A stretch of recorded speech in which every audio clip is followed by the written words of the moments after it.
due to the grace of God, I quite literally ran into this man, Mr. Kenzie Smith, here at Pete's Coffee in downtown Oakland, uptown really, and we wanted to get together for some time. So this is like the first time we've actually met, and he was kind enough to allow me to talk with him. And as you all know, I do, it's his words, I don't do a gotcha. But hey, first of all, we catch us up with Neil Wilson, because I know you've been involved with time we started talking. Yeah. What's the latest? What's happening? Right now, like I said, we organized yesterday and actually marched to KTVU to actually, demand accountability for the photo that they placed up on, their website as well as their broadcast, which is her holding a cell phone case in the shape as a gun. Out of 300 pictures that they could have used, they chose to use that one in particular. We find that to be dehumanizing. We also find that to be unmoral. Oh, by the way, for somebody who will be watching this for the first time, explain to them what happened to Neil Wilson, please. Neil Wilson was an 18-year-old black queen who was actually slain on the bar at Lake Merritt bar station. It was her, she is murdered, and her sister Latifah were actually stabbed by a white male. Some say he's not a white supremacist, but when we looked on his Facebook page, before they deleted it, there were actually pictures of swastikas on there. There were actually. Did you screenshot it?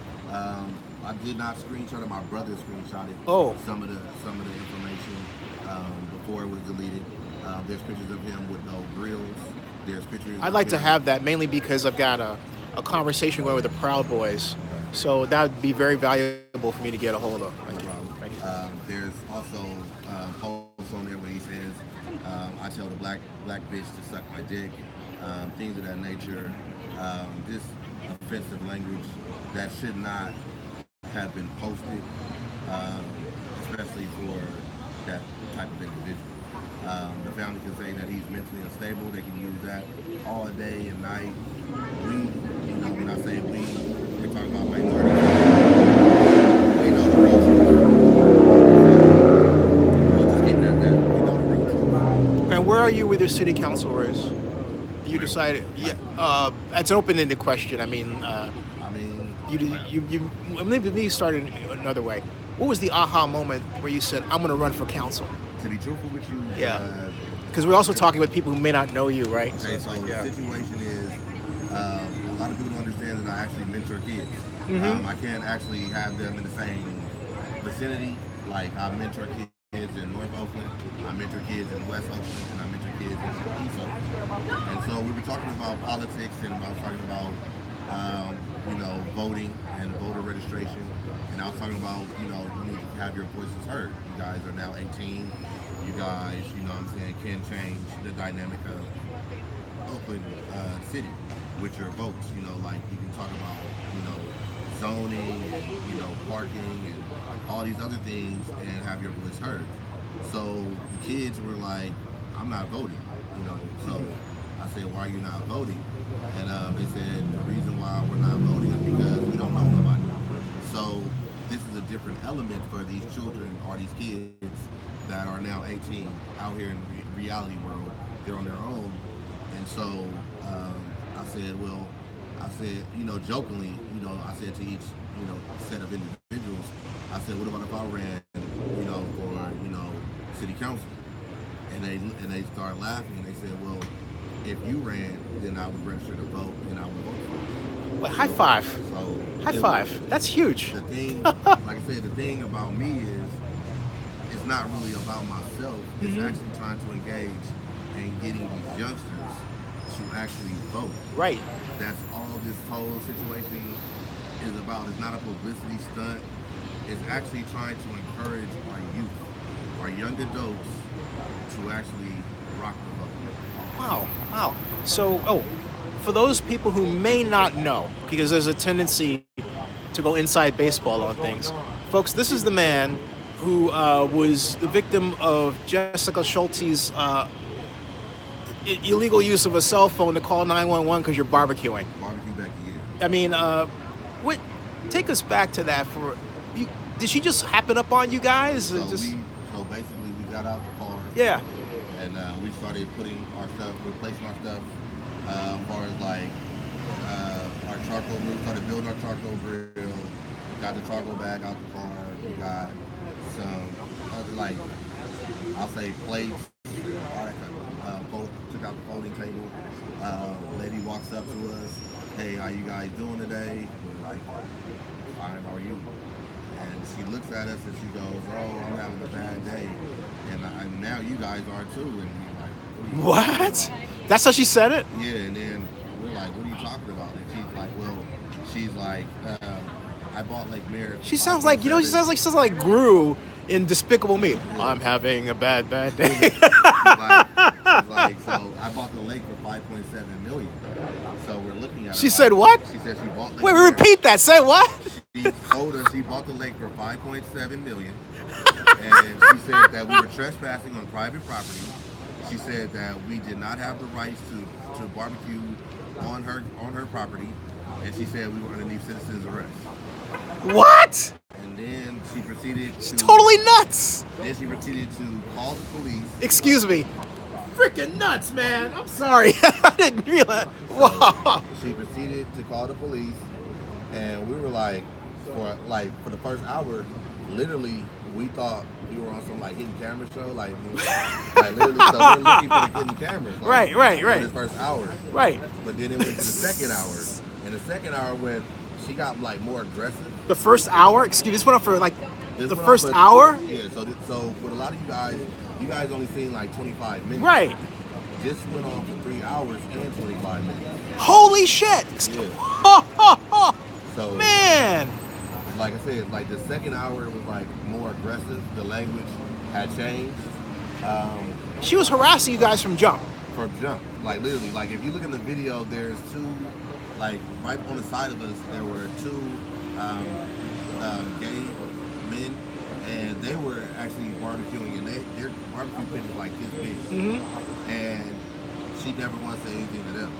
Like literally, like no words. Like they sat there and were like watching us like. Well, dude, I mean, I normally don't interrupt, but I have to say one thing. That aside, if someone had said to me, hey, this is my lake and I bought it for 5.7, I worked for the last 2 years in Oakland, I would have said, you know what, get the fuck out of here, okay? I'm just gonna be honest with you, you know what I'm saying? Like I wasn't on. I said 2 of the last 5 years of Oakland, sorry, not the last 2. I'm not like going, you know, I'm not one to disrespect individuals. Yeah. And the thing about it is, I realized that she was trying to get a rise out of this. Like I noticed that she was actually recording us and our reactions. And so what I did was, you know, I looked at Deacon and I said, yo, bro, I said, I got this. And he was like, what do you mean you got this? I said, just watch this. So I took her picture and I sent it to Michelle. And I said, yo, if I go to jail, I said, this is the reason why. And Michelle was just like, she texted me right back. And she was like, what are you talking about? And I'm like, well, basically, I'm about to go to jail for charcoal. And then Jesus. Michelle was like, what? And then she's like, where you at? And I'm like, off Lakeshore. And I knew Michelle was in the area because before Michelle had texted me and told me where she was going, and she was literally on Lakeshore. She was at the Rolling Dunes Cafe. We go there all the time. So she literally walked from Rolling Dunes Cafe, and when she got there, that's what everyone sees, that pivotal moment when she gets there, and she's like, I hear you have a problem with these guys for barbecue. And then, you know, she also in the video, if you listen to it closely, she said that she wasn't, you know, being aggressive. There's a black lady that's there, she goes, she was being more aggressive. Her body language, her tone, the things that she said to us. And she goes, oh, so you're giving me that white lady attitude.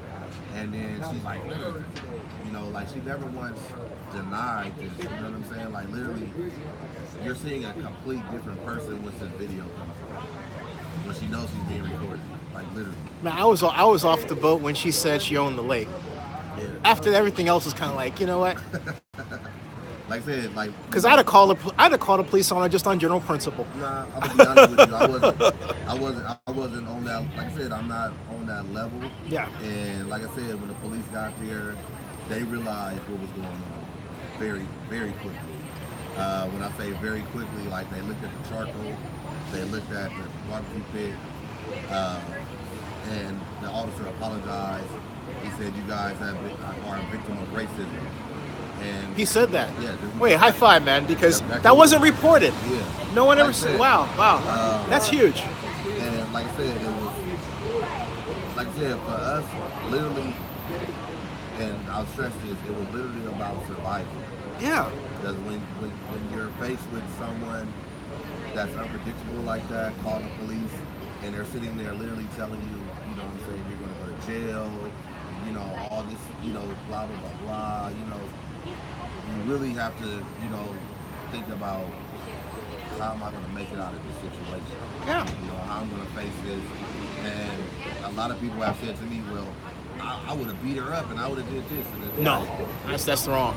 the thing about it is, that's what they want you to do. Exactly. They want you to be the aggressor. They want you to, you know, flip out on them. But if you have patience and actually, you know what I'm saying, just stand your ground without looking all menacing or all that kind of stuff, things should have go a lot smoother for you. And I think that she, like, in the end, she lost this battle. You know what I'm saying? She's freaking nuts, man. She owns the lake and bought it for $5.7 million. Get the frick out of here. Kenzie, you're a better man than me. I would have been on 911 like immediately, like, excuse me, I got a 5150 here. Need to haul her off. I'm sorry. The mayor's my god sister. I call Libby and say, hey, Libby, I want a picture. I want to show you a picture of the lady that says she bought the lake for $5.7 million. I would have had fun with that one. I'd have made her freaking famous in a different way. But you did the right thing, man. I had to say. Wow. So, how has your life changed with all this? Like I said, I vowed to never, you know, after the situation, you know, with the city council, I said some things to city council about how I felt, okay? Because I felt they were running to the media instead of talking to the actual victim. The victim would be me and, yeah, you know, and Deacon. Right. And, you know, certain, you know, council members reached out after I made the statement, and, you know, we started having dialogue. And, you know, I was like, this is the things that, you know, I would like to have changed in Oakland. When I say the things that I want to change in Oakland, meaning I want better dialogue. I want us to actually come together and actually build upon this experience. So what we created was Bbq While Black, which was March 20th.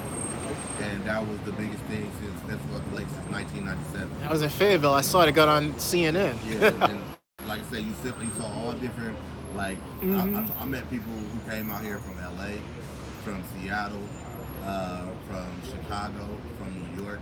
I met a brother who actually saw the video, and actually all he wanted to do was just come out here and shake my hand and take a picture. Yeah. And he lived in Brooklyn, New York, and this dude is a phenomenal artist, like literally.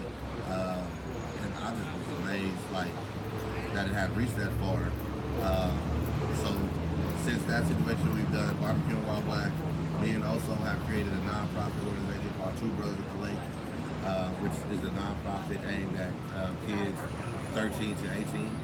And basically what we're doing is we're challenging their mentors. So when I say we're challenging their mentors, meaning a lot of these kids don't have parents, or they might not have a father figure, or they might not have a mother figure, and they have a lot of pain and aggression. So what we say is we take them somewhere in Oakland and we teach them about the culture of Oakland. We teach them about the history of Oakland. And we say, you know what I'm saying, if you want to, you know, do something to change, you know what I'm saying, here's the opportunity. You start right now. And so what they've been doing is they've been cleaning up various parts of, like, East Oakland, West Oakland, North Oakland. Wow. And like I said, we paid them.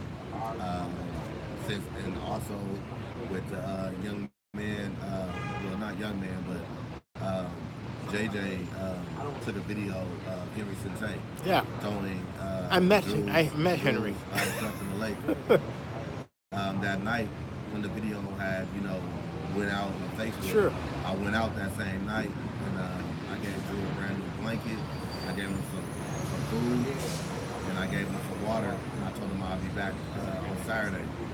And I organized with the community, and we actually gave him brand new shoes, brand new clothing, brand new bedding. Took him to Wingstop for the first time. Nice. Treated him like a human being, and then we raised $14,000 for him in 2 days. Nice. I did, right now we're trying to get Drew housing right now. But Drew's been, he says he has housing, but he does not have housing. We've asked him, does he want to live at the lake still? He wants to stay close to the lake. I said, do you want your apartment? He's like, nah, he wants to stay at the same spot. And I had to deal with mental illness. Literally, so many of our homeless have some kind of illness.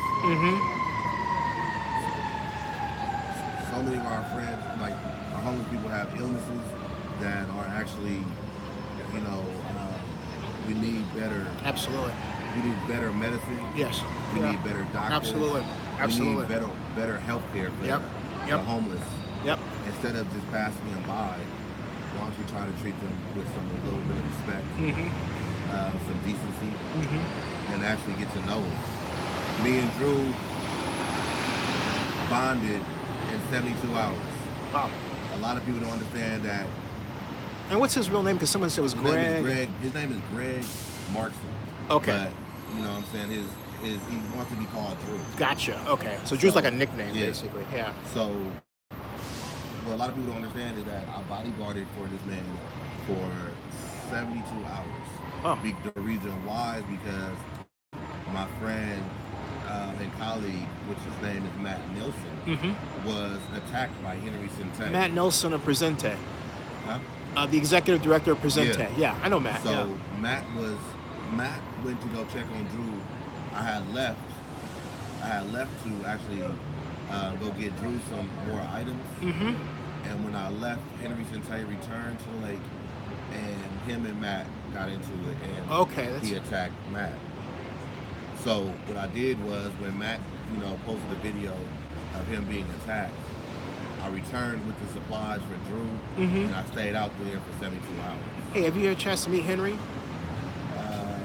Because I met him by accident. I saw the picture. And it shocked the hell out of me, because it was kind of like I was coming out of council, or coming back into council, and I saw this guy, and Kenzie, it was really weird. Something in me just shook, and I said, Henry Sente? And he goes, and then I said, you're Henry Sente? And he kind of said, yeah. And so, okay, I'll just say, I said, dude, why did you do that?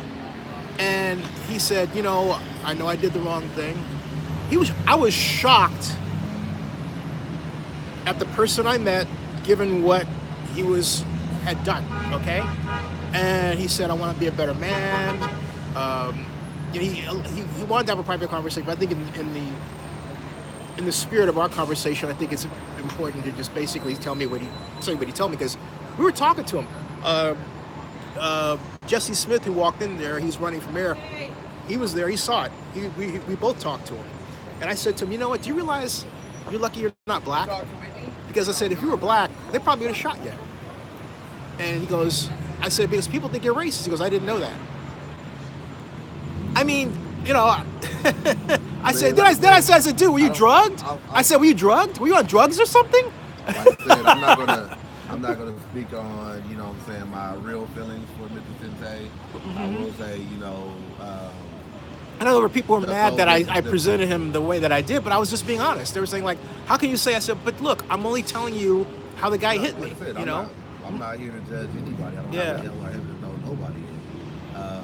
But I will say that the actions of Mr. Sente, hurting two people that I actually know. Right. It's just not a good feeling for myself. Right. And, like I said, there's no ill will toward him or no death threat or anything like that. It's just, for me, you hurt two people I know. And, these are two people that I know, and they're very cool individuals. Yeah. But do we have a lot of sick people around? Because I said to Henry, I said, is there something in you that unlocks, that, he I said, believe I a don't lot of know. people are sick, you know what I'm saying, that need some kind of help or therapy. But you know what I'm saying, like I said, it's you know, like I said, for me, it's like I wish that I could have been there instead of Matt. Yeah. And I told Matt that to his face, and you know, uh, he knows why. Mm-hmm. Like I said, I hated to see my friend scarred up that way, Yeah. and disrespected and beaten, and robbed of his Mm-hmm. cell phone. So Wow. Hey, so let's talk counsel. You on Google Trends are competitive, and in some cases, you really are ahead of Bbq. You already have name recognition. Um, but you told us some of the platform. Is there still information how you handling things, and if So people want to like help you, how can they help you? people like you guys gotta understand this. Yes, sir. I never do anything for fame, popularity, anything like that. Mm-hmm. I didn't even, like I said, I personally didn't know about the Google Trends until I saw it on, I believe, yeah, you put it on your page. I did, yeah, because And, that's because you know, it's a a video, and then right. someone brought it to my attention, like, Mm-hmm. look at this. And I was like, what the hell? And I watched it, and I shared it on my page. Yeah. And when I shared it on my page, people were like, uh, they called me on the phone personally, like, like, it's because of the Bbq Becky thing. And I'm like, I don't know, Mm-hmm. but, like, I've had, like I said, I just did an interview with Newsweek last week. Mm-hmm. I did one with CNN. Mm-hmm. I did one with Time. I did one this week with Teen Vogue. And I did one with East Bay Times. Mm-hmm. I did one with Mercury News. Mm-hmm. And like I said, it's just Now you're on live with Zenny 62 Media. now I'm on live with Zenny. You know what I'm saying? So like I said, I think social media plays a lot. Yeah, absolutely. And something else with Google Trends is that it's been a 90% accurate barometer of who will win an election. That's why I've been literally obsessed with it. So it's not so much that you're famous, but basically I was looking at it from the perspective of, can he beat a Belgian, right? And that's what I was looking at. I was like, wait a minute, he could win. So that's what I was saying. So it's like, what I'm saying, like I said, with, like I said, I support everybody. You know what I'm saying? It's not like, what I'm saying, I don't like these individuals that I'm running up against or anything like that. It has nothing to do with that. Like I said, this, once again, it's something to do with getting our younger people to actually vote and, getting to these polls and actually, getting their voice heard. Like I said, this weekend, last weekend, I was actually contacted by, and I was surprised. Like, literally, I was actually contacted by the Florida Parkland Shooting Victims. Congratulations. And, wow, that's huge. Wow. They contacted me and said, hey, we love you, we support you, you're all about helping the younger generation. Would you mind facilitating us in Oakland? Wow. So, I gotta shake your hand, man. Congratulations. That's huge. This Saturday. Wow. This past Sunday, I just had Parkland Florida Shooting Victims in Oakland at Defirmary Park. Huh. Actually learning about Bobby Hutton and the Black Panther Party. The reason why at Defirmary, even though it's not my district, the reason why is because Bobby Hutton was a 17-year-old black kid. Yes. He was the first member of the Black Panther Party. Right. And he was murdered by a gun. So why not tie that in and actually get the younger generation to learn more about the history of the Black Panthers, who Bobby Hutton was, and gun violence. Yeah. So I purposely tied it in that way. And, like I said, the Parkland High students, they had a good time. We actually had actual Black Panthers out there talking to them, giving them the culture, the game, and taking pictures and just, really learning about the real history of Oakland. What'd you think about them, and how are they doing in their own healing? The March for Our Lives campaign is, to me, is the dopest thing ever. Yeah. The reason why is because if you understand anything, you know, the Huey P. Newton says that the young will inherit the revolution. So therefore, what they've done is they've just taken a broader approach with the things that they're doing, their methods, the way that they're setting these things up across towns, going state to state, working with local organizations and local governments in order to, you know, spread a message of love and positivity, as well as, you know what I'm saying, giving out awareness for gun awareness, you know what I'm saying? Like, so for me, that was the dopest thing. And two, they knew who I was, and to actually be on the phone with them, and to this day, you know what I'm saying, like, we still have conversations. We're talking on my Instagram, we're talking on my Facebook, and you know, like, we are planning on bringing them back out again at a later date and time. So, you know, like I said, it's just been dope, and the type of exposure that I actually got with them saying that they endorsed me. You know, it was just kind of like, oh, you know. That's huge. You know, like, literally, because like I said, I didn't That's ask for massively it. I literally huge. did not ask for it. They just said, you know what, this is what it is. You know, I opened up my home to them, opened up my community. I made sure whatever they need. Hey man, God's calling you. You know, You got it. I mean, God. I don't know what your beliefs are, but God's calling you, man. This is powerful stuff you're going through. like I said, that was like, I think that was one of the biggest things that even my, you know, I have 18-year-old kids. You know what I'm saying? So they're twins, so they're like, you know, they thought, oh, Dad is cool now, you know, like, you know, oh, now I'm not an old man now, okay, you know, they're not making fun of me anymore, you know, they're like, okay, he's cool now, you know, Now they listen to you. yeah. And it was cool, like I said, it was cool meeting. Have you met the mayor, by the way? I've never met Lincoln. She never called you. No, I've never met her. But Rebecca, I know Rebecca Kaplan reached out, right? Rebecca's Yeah, she's great. Yeah. this. Absolutely. Yeah, she's a great lady. She's a great lady. I've known her for years. You know what I'm saying? Like, Yeah. Rebecca is like, I don't know, like, I can say Rebecca is someone that I can actually pick up the phone right now and call, and she'll pick up the phone. Right. Or, you know, if she won't pick up the phone, she'll text me and be like, hey, you know, how you doing, brother? You know, she marched with us Monday, but she showed up at MacArthur Park. I actually picked her up.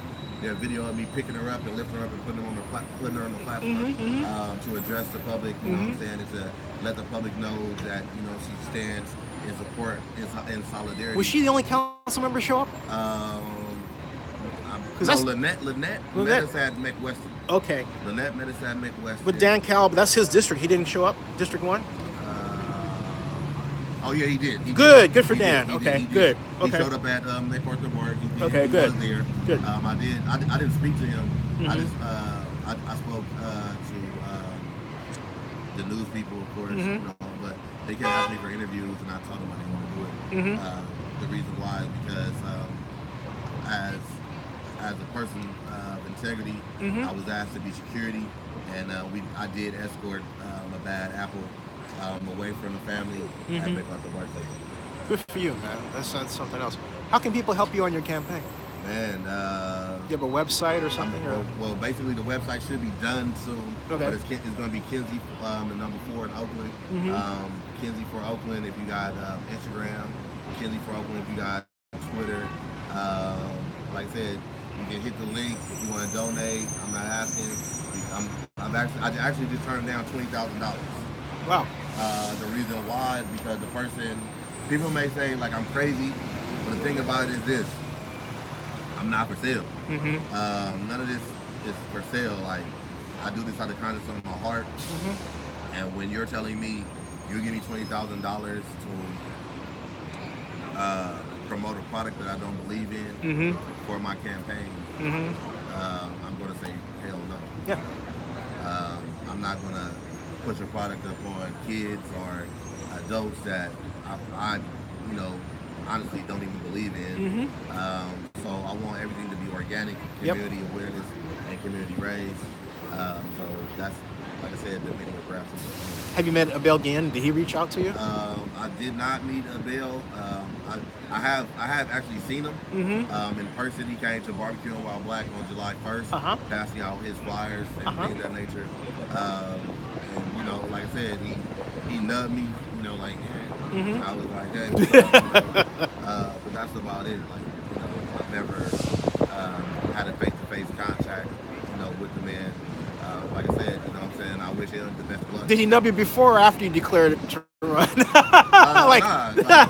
I'm teasing, man. Like I said, he nubbed me July 1st at Barbecue While They came. Yeah. Passed out his flyers. Like, I personally am not passing out flyers. You know what I'm saying? Like, literally, we actually found a bunch of flyers on the ground. You know, like, we had to clean the lake when we were done. Right. So Abel littered the lake. Not really. So, Wait a minute. I'm teasing Abel. Okay, let's say. You know what I'm saying? Like I said, I personally am not doing that. Yeah. Like I said, everything is. I'm in the community. Like I said, you just see me right at Peace Coffee, and I'm right downtown. I don't have, you know what I'm saying? I'm not on a computer doing none of this stuff. I have no team. Like I said, that's actually me on Instagram. That's not me on Twitter though. Not gonna lie. So if you say something to me on Twitter, I'm not gonna respond. That's not really me. Have any of the mayoral candidates reached out to you? Yeah, definitely. I've had Cat Brooks. Yeah, great lady. You know, Cat Brooks has been. So what a lot of people don't understand is when this Bbq Becky video went viral, we got doxxed. Okay. Doxxed? What do you mean? When I say what does that mean? Doxxed, meaning someone actually put our actual home address on the internet. Yeah, that's illegal. And that's illegal. They told us that they were going to come to our house and they were actually going to kill us. So what? Yeah. Did you get the IP address of the person that did it? No. Basically, they did it through Facebook page, and that's how they did it. That's, you know, like they put the address out there, like, yeah, this is where they really stay. But Facebook can still track that IP address. Well, we told Facebook, and Facebook didn't do anything to the page. What? Yeah, they never shut the page down. Like, the person was like continually harassing us. One person was big and bad and did show up to our house. California state law says that if you come to my house, though, I have the right to properly defend myself. Yeah, that's right. And you that do. Person, in Georgia, you have the right to kill them. And they're lucky they're not in Atlanta. You could have shot them. Yeah, that person really regretted coming to my house, and I'm not going to say anything that's going to get me criminally, you know, messed I hear up, you. But just know, if you come on my property. Well, to put things in historic perspective, Patrick McCullough ran against Dan Cow for the Oakland City Council seat in 2012.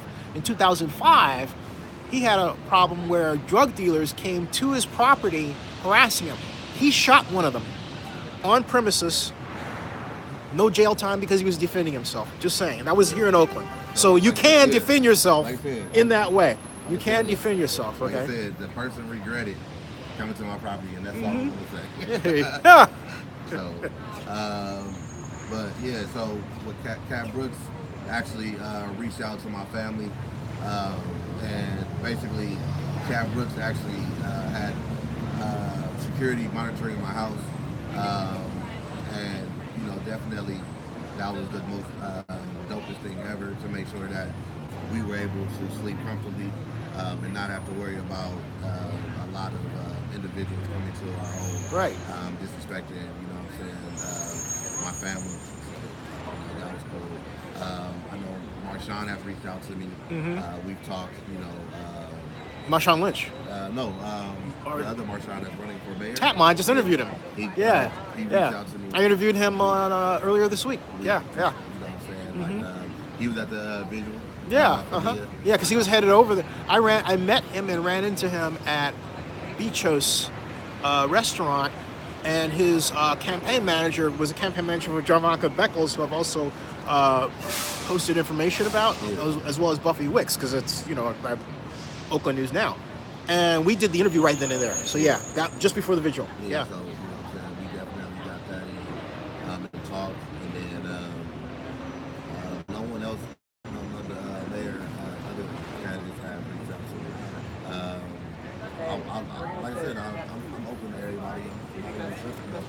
said, it is. Like I kind of think that Oakland does need to change. You know what I'm saying? Like there's a lot of, like I said, it's a lot of new blood, so to say. And that I think that we all can make changes within this community and actually make Oakland, brighter again, and not, what I'm saying, like I don't want Oakland to be for sale. So, I definitely, am not cool with the thing that's going on, right about now. But we've been working on a lot of things together. I definitely think that we do need more youth development out here. There needs to be more programs aimed at young people, especially to get them off the streets. Because I mean, look at it, like when I was young in Oakland, I was like 14, 15. I basically was running wild, being a terrorizer. Did you go to high school in Oakland? No, I went to Berkeley High. Okay, Berkeley. I went to Skyline. Okay. I you know what I'm saying? Like I was molded, like I said, but I was getting into so much trouble. My mom was just like, look, you're basically, you know what I'm saying, you got this one option, and this one option, you know what I'm saying, you better take it. And I was like, well, what is it? She's like, go to Berkeley High. They got off-campus lunch. She was like, you better, utilize it, or else we're gonna ship you somewhere that you don't want to go. So I chose that opportunity, literally straightened up and started getting good grades and started. Did your mom scared you straight? Yeah, I mean, my mom is a gangster. You know what I'm saying? Like, my pops is a military man, but my mom is a real gangster. Like moms know the OG. Your mom's the OG. Yeah, she's the OG. You know what I'm saying? So definitely, what I'm saying, shout out my mama. Yeah, absolutely. She was on a different height out here, and she wanted to make sure that as her last child, that I didn't die in these streets, and that I actually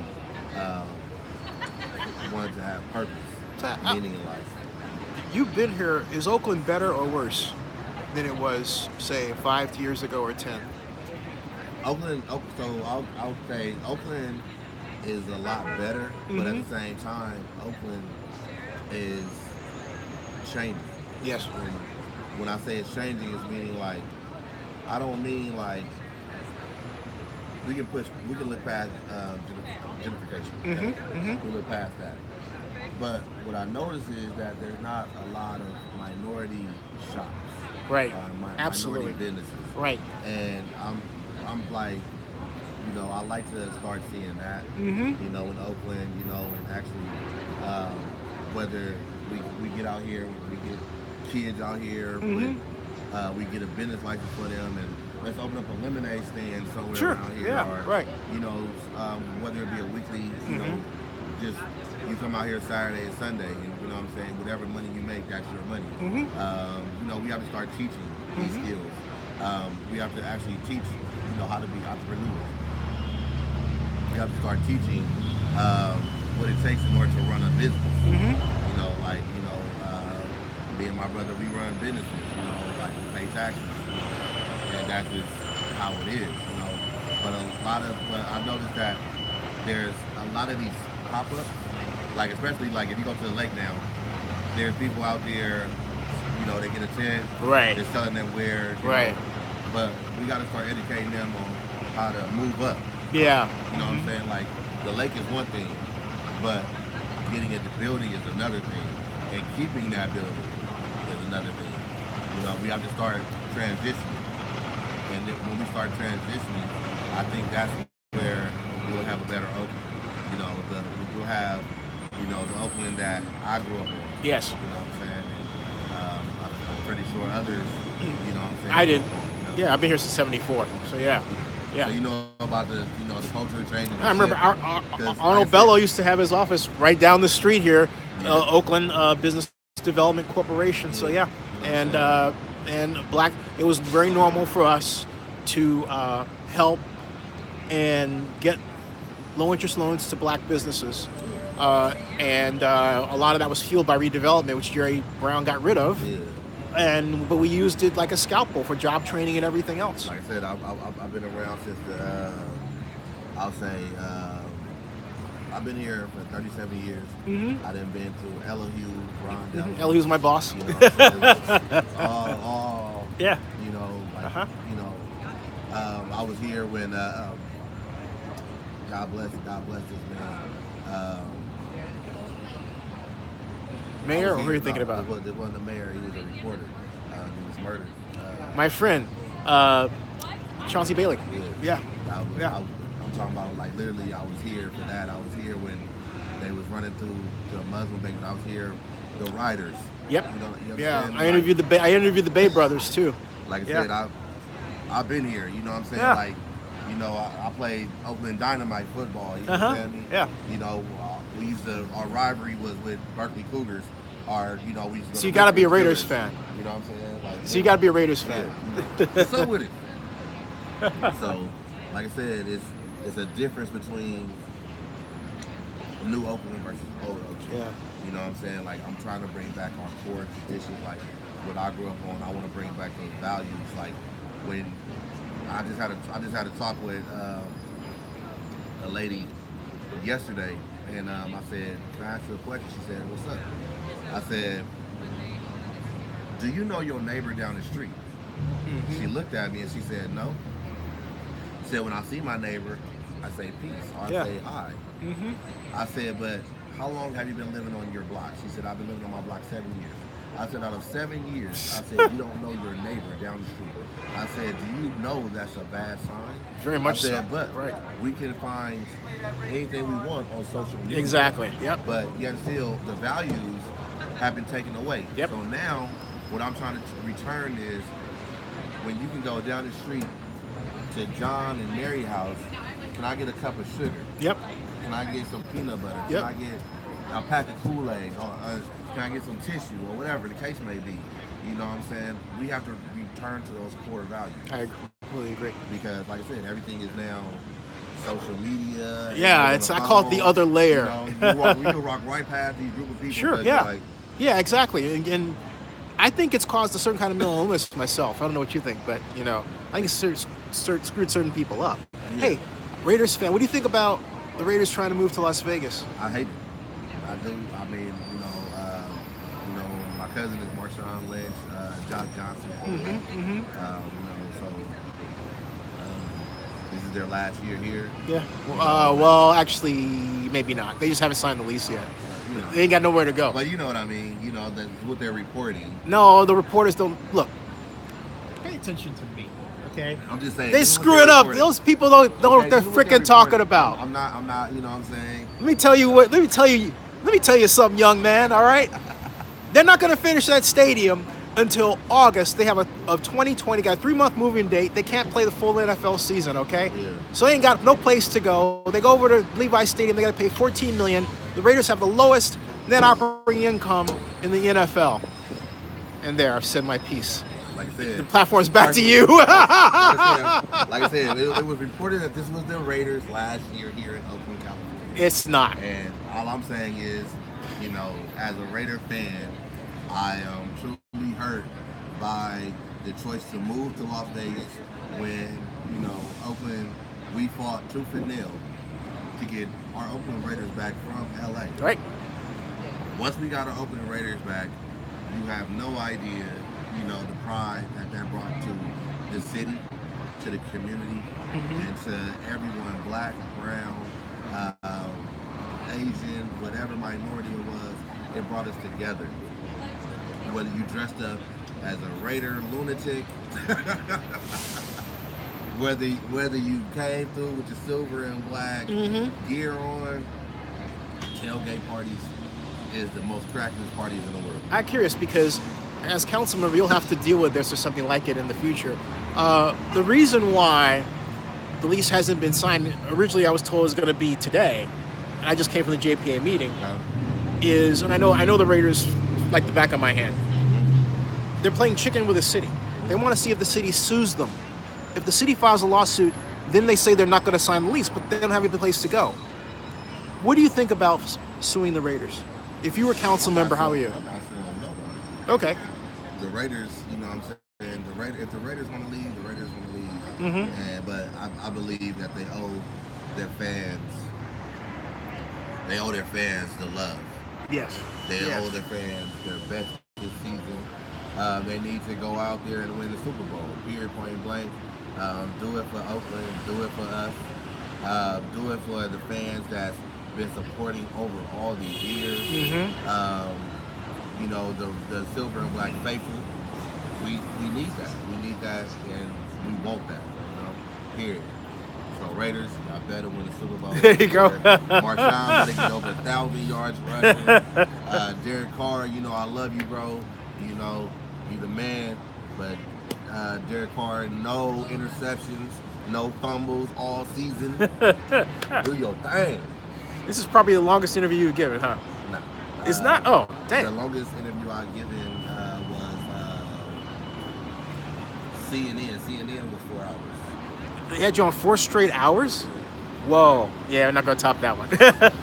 Maybe it's number 2, right? 4 hours, it was like, I was like, oh, okay. 4 They hours. A lot of questions. Man, oh man, They 4 asked hours. A lot of questions, and you know, they wanted to know like. But did they air all that 4 hours? They aired maybe 30, 35 minutes. They condensed it 35 minutes. Okay, so I got them.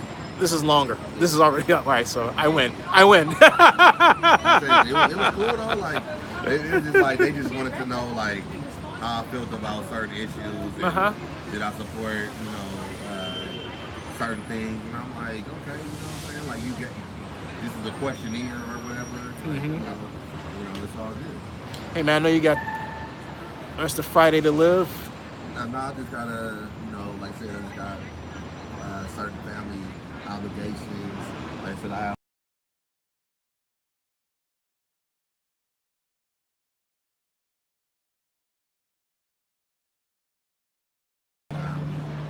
Putting out these shirts right here. I like the Death to Racism. I want one. How do I get one? We got them right there, pushing a little bit, letting everyone know, like, you know, we gotta start stepping up, and we gotta start to love each other. So we gotta stop to. It's gotta be a leader. You gotta step up sometimes. You know what I'm saying? The hero is born, but you know what I'm saying? It's what you do with that shit. You know, whether, like I said, whether I win or whether I lose, I know I'm going to continue to be the best person I am. I know I'm going to try to continue to put my best foot forward. I know I'm going to continue to keep my head held high, and I know, you know, I'm going to do it my way, no way at all. Well, hey man, you've been blessed, and I'm blessed to have the opportunity. Thank you, man. So thank you. You got it. So folks, hey, this has been an outstanding opportunity, and this man is blessed. He's a treasure to Oakland, and I'm honored to meet him. Yeah. Thank you. All right. Buy me some peace coffee. You got it, man. Done. Going in there. I'll see you.